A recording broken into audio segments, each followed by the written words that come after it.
Welcome to FiST Chat, your source for news and discussions in film science and technology, hosted by Steve Kern and Ben Warner. Visit our website at fistchat.com.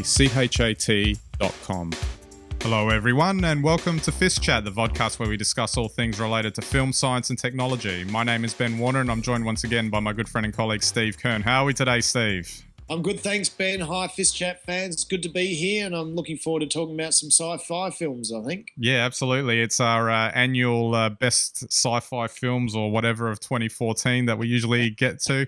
Obviously, we don't cover everything that's released in a given year with these ones, but we just pick out some that we've seen and some that we think are maybe notable and just have a bit of a discussion on it. And I think it's kind of ironic too that, the last episode or two, I think we've been discussing the decline in, I guess, Hollywood, for lack of a better phrase. And today we're going to be a bit more positive about it because actually some of the films that we're going to talk about today are actually half decent.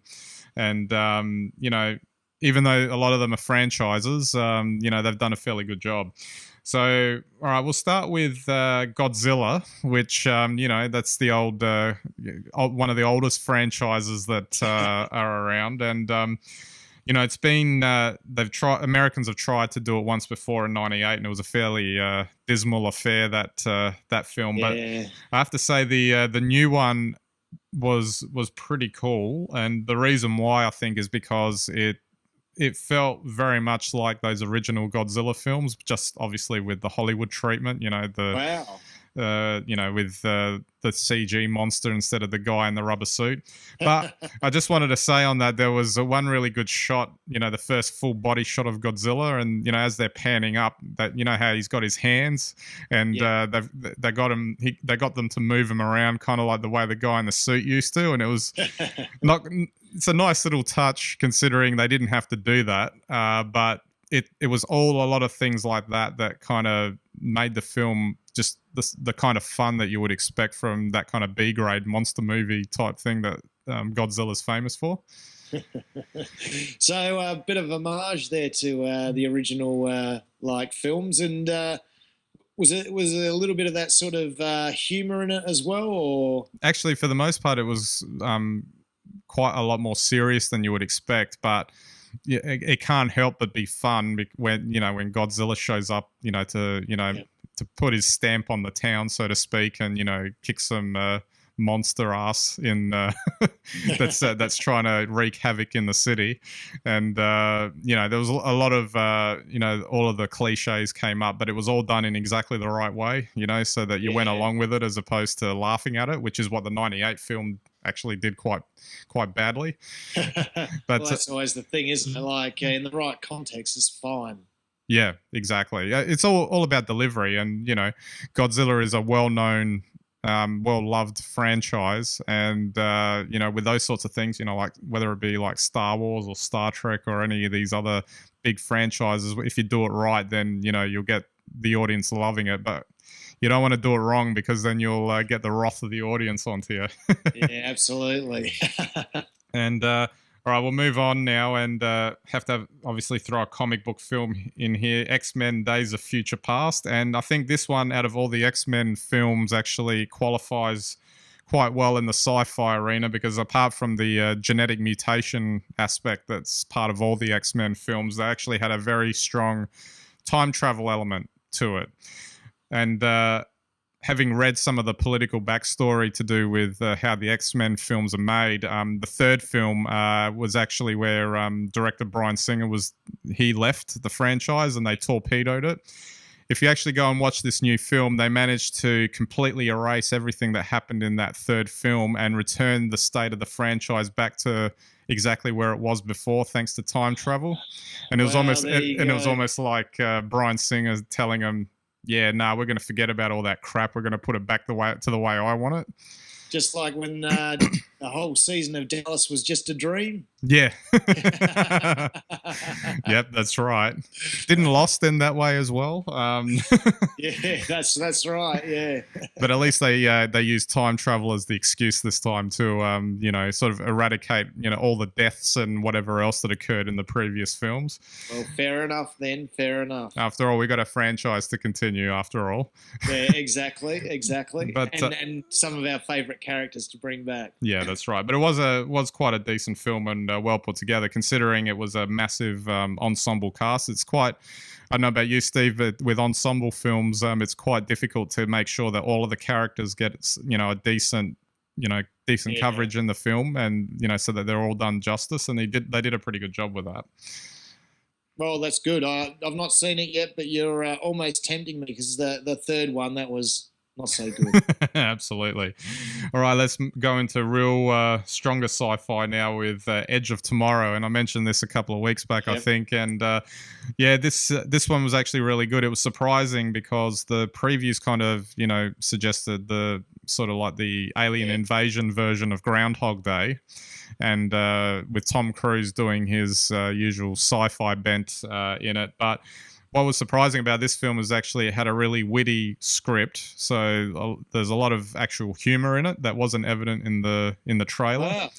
Wow. So they did a hard trailer for it, to show a hard edge, but it's a little bit lighter than that. Yeah, but I mean, you can't say that it didn't have a hard edge because obviously they're fighting some Yeah. nasty aliens in there and all that sort of thing. But I think they had a lot of fun with the repetition aspect to it. Okay. So basically they had Emily Blunt training Tom Cruise how to fight, and then during the training, if like he broke his leg or did something bad, she was, all right, that's it, we're resetting, and she'd kill him, and then he'd wake up again the next day to start again. so there was a bit of fun to be had just in the dynamic of that, and obviously the two leads worked pretty well. Say what you like about Tom Cruise, but he seems to know how to pick good scripts to do. I think he actually, on that aspect, he seems to know how to do pretty well with the types of films he makes. Well, that's good. I mean, he certainly has made some good sci-fi. He's actually made some very good films over the time as well. I'm just surprised we haven't seen him fighting any Thetans yet. No, well, that might be the cap to his career, the final film that'll do him in, probably.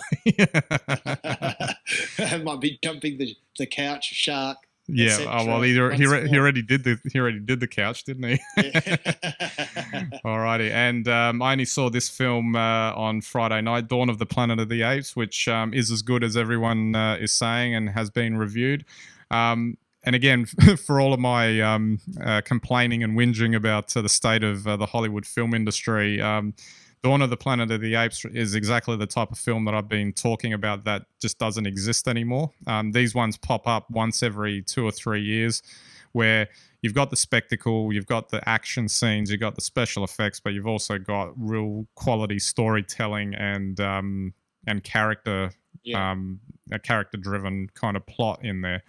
And that's quite amazing. You wouldn't have thought it from a Planet of the Apes film, but this one is actually better than the Rise of the Planet of the Apes, which was the one before it, which itself was actually a really good film as well. And I must say the effects in it were amazing. All of the apes in it were computer generated, but you'd never know based on what you're seeing. I didn't realise that from looking at the trailers. Oh, well, wow, Andy Serkis has branched out from just being Gollum in Lord of the Rings to be the head ape Caesar in these films. So he's done pretty well. Wow, that sounds very good. And there are also a couple of other, I guess, big science fiction debuts as well on television. I believe there's Extant with Halle Berry, That's right. and also in the cinemas Lucy, which I don't know much about except I think Morgan Freeman's in it, and someone's using a lot of their mind power. So I don't know. That looked a little bit like it might be good, but it also might not. Oh, well, exactly. But the thing is, just in discussion in relation to films, I mean, we've got FiST Chat as film, but it's almost like we really have to expand things out a bit to include television now, because the quality of television is that high that, they're offering the same kind of level of storytelling as what film's traditionally done. And I think it's pleasing to see. I probably should do some research and look back over the last 10 years, but certainly in the last 3 or 4 years since we've been looking at this on FiST Chat, there seem to be more and more really good science fiction films coming out of Hollywood, whether they're on television or film. And I think we're probably going to see more of that too. I mean, I can't believe next year we won't see a Gravity 2. So, I mean, it'd be quite interesting. You know, I think there was a fair while there back during the 90s where there were very few science fiction films of note. Well, you'd get them on. I think TV had a really good run in the 90s with the X-Files, Star Trek, and I guess on a more B grade level, you had Stargate and I think Babylon 5 and all of those other shows, which I guess are not around at the moment. But I think the thing is with television is that it's gotten to the point where perhaps the economy of special effects has allowed, you know, television budgets to produce really high quality visual effects, which obviously is what's needed for a sci-fi show. We'll have to look into that. Well, maybe I don't know if we can change our name, but because it might become a bit awkward. But television is probably going to have to be part of it. And just finally, two more things I wanted to mention. Interstellar, the new Christopher Nolan film that's coming out later in the year, looks to be interesting about I don't know, humanity's first flight through a wormhole or something like that. Yeah, I'm actually looking forward to that one. I think, you know, if he does the right thing with it, hopefully not too much like Inception, but if he looks something along those lines, that could be a very good film. Yeah, absolutely. And I also just wanted to mention, mainly because it's bewildering how these films are such huge financial hits, but they're some of the worst filmmaking ever put to screen, the Transformers movies. And sorry to anyone who loves them. I will say that I did have sort of cliched fun with the first one. I didn't think that was too bad, but those sequels are just atrocious. And but I don't know, Steve, can you answer why there's such big hits? It's funny. Being such bad films. I raised this with a couple of teenagers this week, actually just coincidentally, and they can't actually make head or tail out of the action sequences either. So I don't know. I don't know how anyone follows the films. Is it just that they're just full of noise and special effects? That can't be the only reason that they become such huge successes. Well, it's the name Transformer franchise, and I don't know. I haven't done enough research. Maybe it's just, you know, it's an excuse for a trip to the cinema. I don't know. Well, it's if anything, it's a franchise that's indestructible because it doesn't seem to matter how bad a film they make, it still goes through the roof.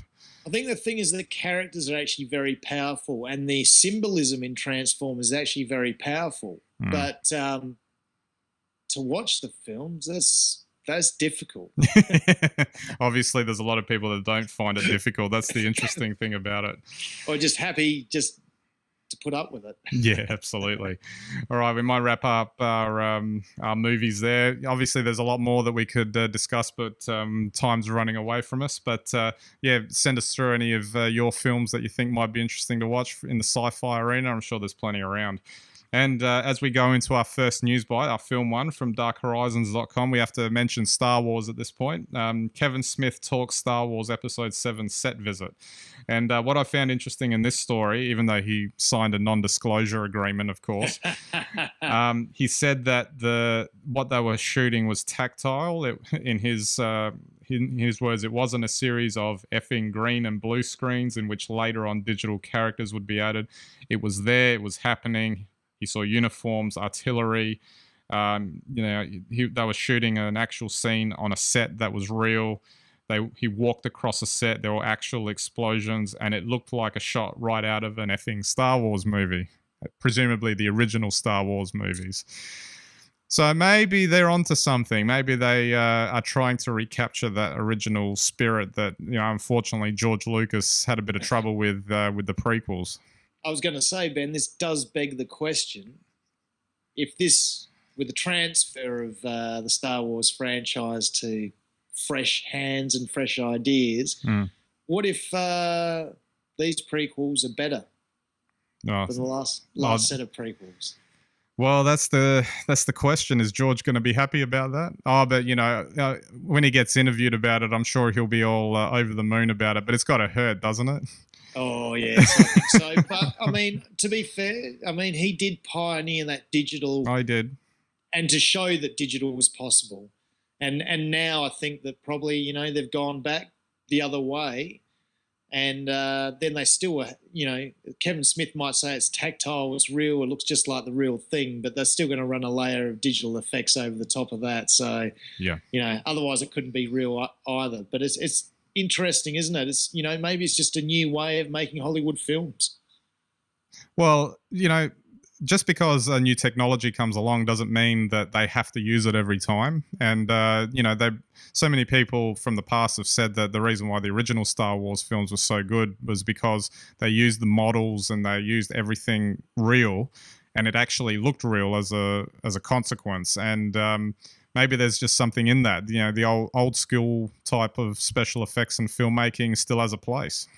Well, that's true. That's true. I mean, and just to take it back to Transformers for a moment, I mean, I think that's why a lot of the action scenes in Transformers just visually don't make any sense.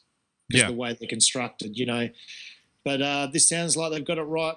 So maybe I'll be back to see another Star Wars film in the cinema then. Well, I guess we have to at least watch the first one that they come out with anyway, just to see what they've done. All right, we'll move away from movies now and get into our science news bite from sciencealert.com.au. The secret to keeping flowers young. Japanese scientists have discovered a way to make morning glory bouquets last for much longer. Morning glory is the common name given to more than 1,000 varieties of flowers that bloom in the early morning and start losing their petals at night.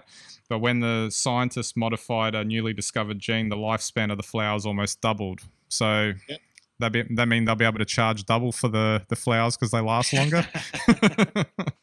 Well, they should, and there are a few other things you can do for flowers as well if you want to keep them for a long time in a vase, such as cut the stems underwater, don't let any air up into the stems, add the right amount of concentration of, it can be vodka, it can be bleach, it can be any number of things to stop microbes in the water in the vase. But then if you genetically alter the blooms as well then you should be having them looking great and smelling fantastic for as long as possible. So this is really a great step forward. Probably not so good for the flower industry.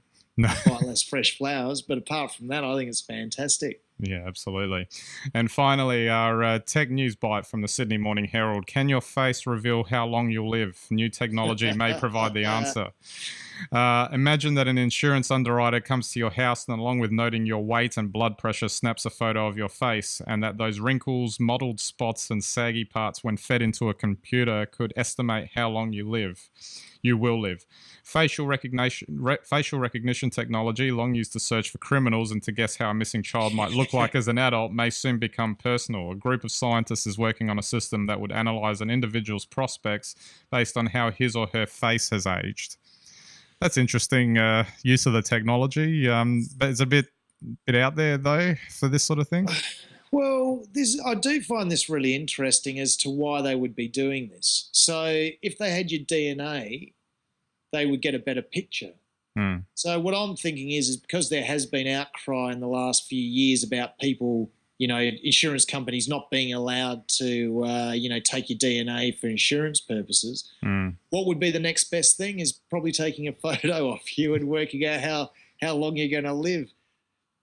There's a lot of money in insurance, so I wouldn't put it past them. And I would say that if they're working on this, it's probably going to happen. Any which way to make a buck and get those premiums rolling in.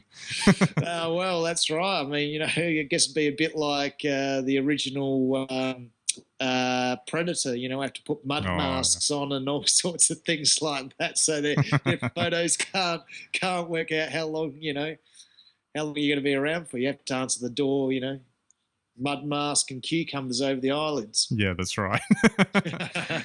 All right, on that thought, we might wrap it up there. So thanks again, Steve, for the chat. Thanks, Ben. Thanks for his chat, pants. Alrighty, and don't forget our website, fistchat.com. You can get all of our links there. We've got our ebook, The FiST Report, at fistreport.com. Both of our books are available on Amazon, only 99 cents, and they help to support the show. We've got our weekly blogs, photography on Instagram and Flickr, and if you think anyone's interested in our weekly discussions on film, science, and technology, then feel free to send them to our website. We greatly appreciate that. All right, so that's it for this episode, so we'll catch you next time.